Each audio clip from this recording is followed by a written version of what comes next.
Olá, sejam bem-vindos à nossa aula 2 do curso de Boas Práticas em Telemedicina. Então, hoje vamos dar continuidade e falar sobre conceitos relacionados à telesaúde e à telemedicina. Então, sejam bem-vindos e vamos nessa.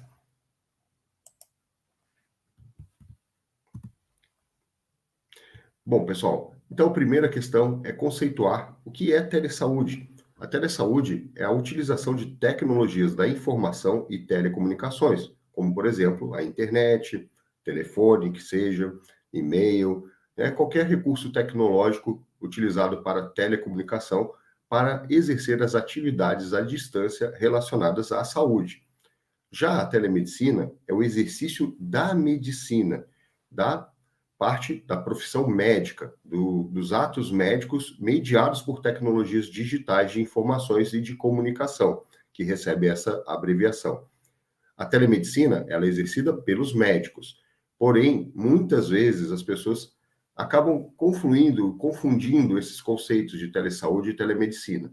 A telesaúde pode ser a telenutrição, a telepsicologia, a telefisioterapia, teleenfermagem e a própria telemedicina. Todas ficam dentro do escopo da telesaúde, enquanto que a telemedicina ela é exercida por médicos. Porém, como eu falei, no popular, muitas vezes as pessoas falam telemedicina e falam, eu fiz uma avaliação, estou fazendo um acompanhamento com o meu psicólogo por telemedicina. É uma confusão de conceitos, porque telemedicina é sempre o exercício de um ato médico, tá? À distância. Então, eu sempre falo que os médicos sempre fizeram telemedicina e nunca se tocaram que estavam fazendo isso há muito tempo.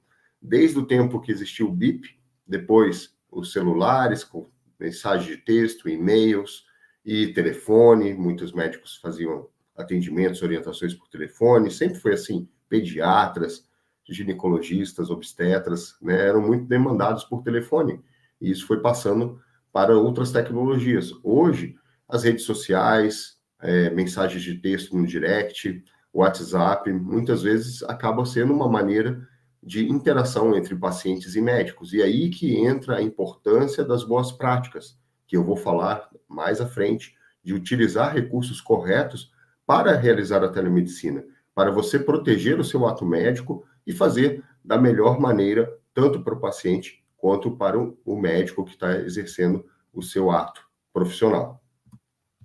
Então, vamos falar aqui agora sobre as modalidades de telemedicina. Muita gente acha que telemedicina é só teleconsulta, e não é. Existem outras modalidades que a gente vai ver aqui durante a aula, que são modalidades de telemedicina.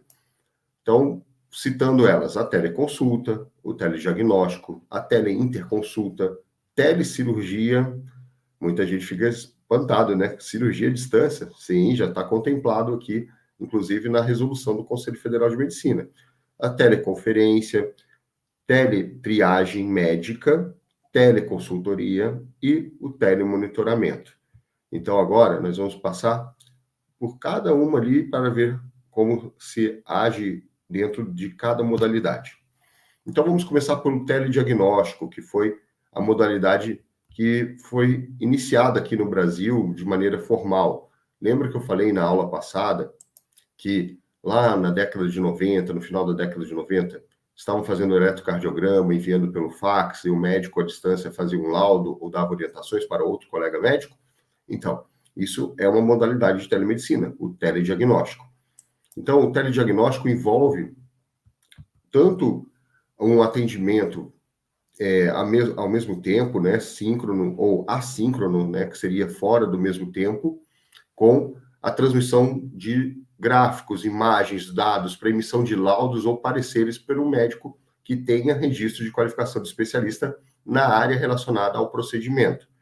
Então, a resolução de telemedicina coloca isso como uma exigência. Então, por exemplo, eletrocardiograma realizado numa unidade de saúde no interior de Minas Gerais.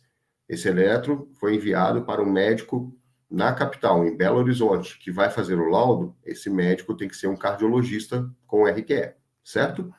Então, o telediagnóstico é muito utilizado hoje na radiologia, por exemplo, os equipamentos radiológicos. Hoje existe o raio-x digital, a tomografia computadorizada, todos esses métodos de imagem modernos, eles conseguem ser enviados à distância, através da internet, recursos, softwares para fazer isso. E o radiologista, muitas vezes, pode fazer o laudo da casa dele mesmo, tá? Assim como o eletrocardiograma, né? Como eu falei para vocês. Hoje também tem alguns pneumologistas que fazem laudos de espirometria, neurologistas que fazem laudos de encefalograma à distância. Então, é uma modalidade muito utilizada dentro da telemedicina e, como eu falei, já era feito, né, desde a década de 90 no Brasil, e em 2002 veio a primeira resolução que regulamentou isso daqui, que eu estou passando para vocês. Então, telemedicina não é algo tão novo quanto parece. A teletriagem e o telemonitoramento, tá? Essa daqui até eu acho muito importante, porque a teletriagem médica, ela pode ser algo que pode resolver muito as filas de espera nas unidades de saúde, unidades de pronto atendimento, com questões que poderiam ser facilmente resolvidas por telemedicina e que muitas vezes estão lá os pacientes que eles não têm como saber onde eles têm que ir, né, efetivamente, ou eles vão no que é mais cômodo e mais rápido e mais prático para eles. E às vezes estão com uma situação de saúde que não é para um atendimento numa emergência médica, numa UPA, ou vice-versa, ou às vezes estão numa unidade básica de saúde com uma situação que deveria ser atendida numa emergência. Então, a teletriagem ela pode ajudar a organizar o fluxo da demanda dentro do sistema de saúde, seja tanto o sistema público quanto o privado. Então, aqui estamos falando de teletriagem médica. Se vocês observarem, a teletriagem já é algo que ocorre, por exemplo, no SAMU. Quando uma pessoa aciona o serviço do SAMU, um médico regulador vai decidir para onde, né, essa pessoa será encaminhada, qual unidade de transporte vai ser enviada, se vai ser uma UTI móvel ou até mesmo acionar um transporte de remoção aérea. Isso é uma maneira de teletriagem que já vinha sendo feita antes mesmo das normas aí da telemedicina serem estabelecidas, tá? Então, já estávamos fazendo teletriagem e muita gente nem sabia que estava fazendo. O telemonitoramento, na minha especialidade, na medicina de família, é muito realizado, né, que é a avaliação e monitoramento de saúde do paciente à distância, muito utilizado na atenção primária para acompanhamento de pacientes com doenças crônicas, pacientes acamados, pacientes que têm dificuldade de locomoção para se locomover até uma unidade de saúde, para o atendimento de pessoas em locais distantes. Então, o telemonitoramento médico, tá? Aí estamos falando de médico, ele pode ser feito para fazer esse tipo de acompanhamento e que traz muita eficácia para que você tenha uma boa adesão de um paciente, por exemplo, diabético, no seu tratamento. Então, ele se sente acompanhado, ele sabe que tem um profissional que está entrando em contato com ele de tempos em tempos e acompanhando ele. Isso aumenta a adesão ao tratamento e também a adesão às mudanças do estilo de vida. Eu faço isso no meu dia a dia, no meu consultório particular com meus pacientes. Eu utilizo o telemonitoramento para esse fim, né, de aumento da efetividade da mudança do estilo de vida.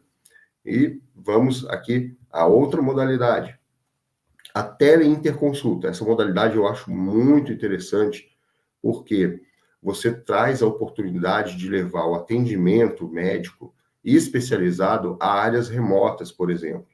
Então, vamos pegar uma especialidade de exemplo aqui, genética médica. O médico geneticista é algo muito raro, né? Raríssimo.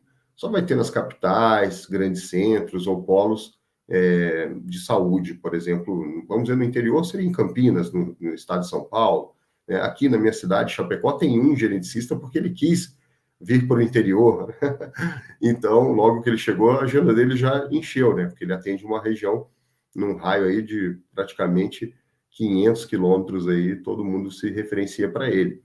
Então, o médico geneticista está num grande centro e tem um pediatra com uma criança que ele suspeita de uma síndrome, algo que pode ser algo genético, então ele pode fazer uma teleinterconsulta, onde o pediatra, junto com a família e a criança, estão presenciais e o médico geneticista pode acessar um link, abrir uma videochamada e fazer o exame clínico dessa criança junto com o médico pediatra, inclusive orientando e solicitando algumas manobras ou de exame físico ou mais atenção em algum ponto e conversar junto com aquela família e definir algumas estratégias. Isso poupa deslocamentos desse paciente, deslocamento da família, tem uma economia de custo social muito grande também, tá? E traz mais acesso para um diagnóstico mais assertivo, um tratamento mais eficaz para uma determinada condição, por exemplo, genética, tá? Que eu dei o exemplo da teleinterconsulta nesse caso, mas você pode ter em outros casos, como foi utilizado muito na pandemia, a teleinterconsulta de infectologistas. Por quê? Na pandemia, teve que se abrir muitas UTIs, novas UTIs, né? Improvisaram, né? Vamos dizer assim, novas UTIs foram abertas com muita celeridade, mas o corpo de profissional, às vezes, não contava com infectologista, principalmente no interior. Então, houve muito essa função da teleinterconsulta de infectologia para UTIs. E depois que isso foi feito, ainda continua. Muitos locais têm um infectologista que reside em outra cidade e atende várias UTIs do interior, por exemplo. Vou citar aqui também, em Chapecó, conheço um infectologista que faz isso. Ele está aqui e ele dá esse suporte de teleinterconsulta para umas 3 UTIs aqui de Santa Catarina, por exemplo. Então, teleinterconsulta é muito interessante para você dar mais acesso a um atendimento especializado, ser mais assertivo no diagnóstico e também no tratamento. E agora a teleconsulta. A teleconsulta é o foco aqui do nosso trabalho, né? O foco aqui do atendimento médico do dia a dia. Então, vou até ampliar aqui o slide, né? Então, a teleconsulta é a consulta médica remota, tá? Com o médico e pacientes em diferentes espaços geográficos. É importante a gente frisar que o médico deve informar ao paciente todas as limitações inerentes ao uso da telemedicina, tendo em vista a impossibilidade de realização do exame físico durante a teleconsulta. Então, fazer um termo de consentimento livre esclarecido para que seja enviado ao paciente e ele dê o aceite, tá? E também cuidar em relação ao sigilo e à segurança das informações, obedecendo à Lei Geral de Proteção de Dados, a LGPD. Mas eu sempre falo, os médicos ficam muito assustados com a LGPD, né? Ah, mas LGPD, o que que é isso? A LGPD, Lei Geral de Proteção de Dados, é algo que nós médicos já temos isso intrínseco, porque a gente tem aquela questão da obrigação do sigilo, então não é difícil a gente introduzir a LGPD no nosso dia a dia, tá? Então, é importante fazer isso, tá? Então, se você vai atender no seu consultório particular, você tem que ter seus termos e enviar para o paciente. Se você vai atender para uma empresa, ou uma empresa que faz intermediação de consultas médicas entre pacientes e médicos, geralmente essas empresas já fazem isso no seu contrato, no seu termo, quando o paciente acessa e quer contratar aquele serviço. Então, isso te poupa bastante trabalho também e custos, porque geralmente para você fazer um termo de consentimento livre esclarecido, bem executado, bem feito, em um termo de LGPD, você vai precisar contratar um advogado, né, e tal. Então, se você pretende trabalhar com telemedicina prestando serviços, verifique nessa empresa que você vai prestar serviços se eles já fazem esses termos e enviam para o paciente, tá? Isso é muito importante para a segurança do seu ato médico. E, como eu falei, temos a telecirurgia, tá? Também algo que o pessoal fala, mas como assim telecirurgia? Está contemplado dentro da questão da cirurgia robótica, com a utilização de procedimentos à distância, com a utilização de equipamentos robóticos, tá? Então, essas tecnologias estão avançando, existe toda uma regra, existe resolução específica sobre isso, tá? Eu não vou entrar tanto no foco aqui, mas é mais de curiosidade, porque o nosso foco, como eu falei, é a teleconsulta, tá? Bom, aí temos a teleconsultoria médica, que é um ato de consultoria mediado por as tecnologias de informação, tá? Então, aí é quando você tem o médico, gestores e outros profissionais de saúde com a finalidade de esclarecimento sobre procedimentos administrativos e ações de saúde, tá? E a gente tem aqui como exemplo a segunda opinião formativa, tá? Que é muito utilizada na atenção primária, que é a resposta sistematizada baseada em revisão bibliográfica com papel ordenador da atenção à saúde, originado de teleconsultas pertinentes em relação a diretrizes dos serviços de saúde. E então, a segunda opinião formativa, ela já vinha sendo feita bem antes da resolução de telemedicina, é algo muito corriqueiro na atenção primária, muitas universidades que tem suas faculdades de medicina, como a UFSC, por exemplo, já tinha esse serviço de segunda opinião formativa, onde dá um suporte muito importante para a tomada de decisões na atenção primária. Então, pessoal, estamos aqui chegando ao fim da nossa aula 2. Eu convido vocês a continuar conosco para a próxima aula e vai acompanhando aqui, vai pensando que dúvidas você tem, né, sobre boas práticas em telemedicina. Veja de estudar mais sobre o tema e eu vou convidar vocês, nas próximas aulas, a ler a resolução do Conselho Federal de Medicina sobre telemedicina, certo? E aqui, eu vou voltar um pouquinho na questão da teleconsulta. A teleconsulta é o nosso ato principal aqui na telemedicina do nosso dia a dia. Então, a gente tem que ter aqueles cuidados que eu falei para vocês, de envio do termo de consentimento livre esclarecido, os cuidados em relação ao LGPD, e muito importante, usar ferramentas desenvolvidas para realizar a telemedicina. Então, evite ficar usando o WhatsApp para fazer consultas médicas. Você tem que ter um prontuário eletrônico, com ferramenta de videochamada. Isso vai te trazer mais segurança na execução da teleconsulta. Porque no WhatsApp, não é que está proibido, não está lá escrito na resolução, é proibido usar o WhatsApp para fazer teleconsulta. Mas eu, particularmente, como professor, né, de medicina, eu gosto das coisas, né, mais formais no termo de atendimento. Não gosto de consultinha de corredor. Não sei se você já ouviu falar desse termo. Consultinha de corredor é aquela consultinha que você está passando no corredor ali da enfermaria, um funcionário do hospital te puxa e chama assim, doutor, dá uma olhadinha nesse exame aqui do meu filho. Você nem conhece o filho, né, não sabe que história que é, vai olhar um exame, vai dar uma opinião. Isso é consultinha de corredor. Não está ajudando de maneira eficiente o paciente e coloca o teu ato médico em risco. E essas consultinhas de corredor, elas passaram para o WhatsApp. Então, quando você for fazer uma teleconsulta, procure utilizar essas ferramentas desenvolvidas para a telemedicina, ok?